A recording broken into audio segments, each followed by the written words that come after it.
Aujourd'hui, dans Tous au Jardin, nous sommes à Saint-Bonnet-près-Orcival, à 800 mètres d'altitude, pour découvrir le jardin de Thierry et Régine, un jardin de moyenne montagne et qui a ses problématiques, comme vous allez le découvrir.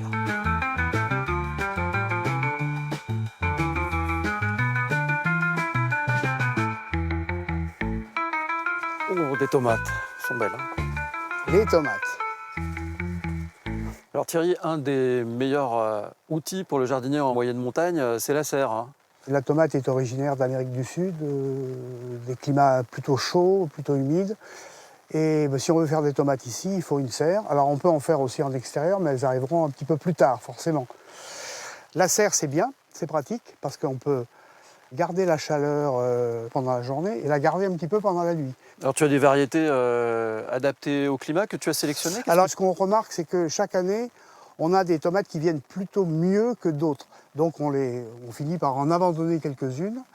Par exemple, celle qui vient très bien, c'est celle-ci qui est vraiment extraordinaire. C'est la kaki, non? Ça, c'est la kaki coin, Kaki qui coin. est très très belle, qui a vraiment une couleur de kaki. Elle est très régulière, elle ne prend pas la maladie, elle ne prend pas le cul noir. Voilà, on finit par adapter des variétés parce que chaque année, on fait nos propres graines. Alors ici, il n'y a pas qu'une serre, il y en a deux, justement ça tombe bien, il est en train de pleuvoir aujourd'hui, ça nous arrange. Et on va aller voir Régine qui, elle, prépare des graines. Alors, c'est chacun sa serre ici. Hein. Alors qu'est-ce qui se passe ici? Alors là, c'est une serre à semis. On est à la phase de récupération de graines parce que ça fait un petit moment qu'on a fait le choix de récupérer nos propres graines.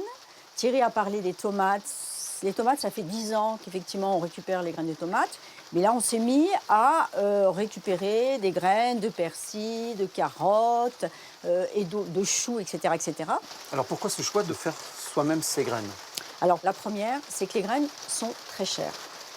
La deuxième raison, c'est que vous avez aussi l'assurance d'avoir des graines qui sont adaptées à votre terroir. La troisième, c'est de conserver la biodiversité de légumes. Il y a 100 ans, je ne sais pas, vous preniez des choux, il y avait peut-être 500 variétés de choux.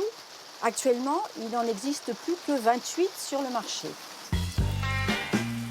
Dans ton jardin, c'est un jardin un peu de conservation de variétés anciennes. Hein. Oui, c'est le cas de ce chou, qui est d'un vert plus pâle que le chou de Brunswick. Ça, c'est le chou quintal d'Auvergne. C'est par l'intermédiaire du Centre de ressources de botanique appliquée, le CRBA, de Lyon.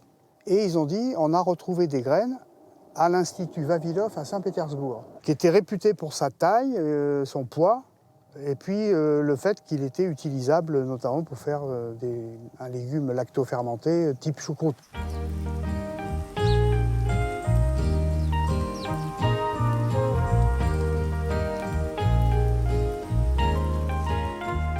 Donc, autre légume rare, un peu oublié d'Auvergne, c'est la rave, c'est ça? Oui, la rave à collet vert. Elle vient de Haute-Combraille, notamment de la commune de Puy-Saint-Gulmier. Cette rave, elle est implantée depuis très très longtemps dans une région agricole assez pauvre. Hein. Les Combrailles, c'est principalement des terrains assez secs, c'est sur du granit, c'est plutôt acide. Donc la rave est un légume qui n'est pas très très exigeant et elle s'exprime très bien. C'est-à-dire on s'est dit, on va la cultiver dans plein de jardins différents sur notre territoire, de façon à relancer la culture d'un légume a priori rustique et résistant aux ravageurs. Et puis, si on peut, produire de la graine pour la rediffuser à l'occasion des trocs de graines qu'on fait chaque année. Voilà, c'est ça l'idée, c'est de sauver un légume ancien. Alors ça, c'est notre variété adaptée, c'est un pommier creusois, c'est ça?